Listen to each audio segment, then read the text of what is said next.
time just to pick up before the rain comes, because they're not going to be able to do their service work for those that are in the field. They will be back in the office, and I don't mind coming back out. Awesome. So it's just my business card. Awesome. Taking advantage of the weather and what's taking place, folks, and what's said, Ms. Holly just out sharing information. And we said it the last 2 weeks, Kathy. We've said it a couple of times that folks, during this season, I don't believe that you need an invitation and you need an appointment to stop by and say hello to a business owner.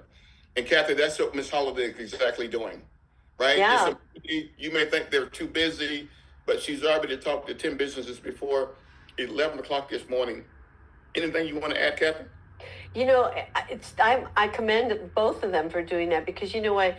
The weather is awful, but it also means a lot of times people aren't out. So it's a great time to, like they're doing, just pop in and take a few minutes, because they don't usually have a lot of customers in their shop or in their store. And so it's a perfect opportunity to do that. I commend you. I used to do that too, bundle up and walk, around the community, and they're like, "Are you crazy out here in this weather?" I'm like, "I just wanted to come meet you," so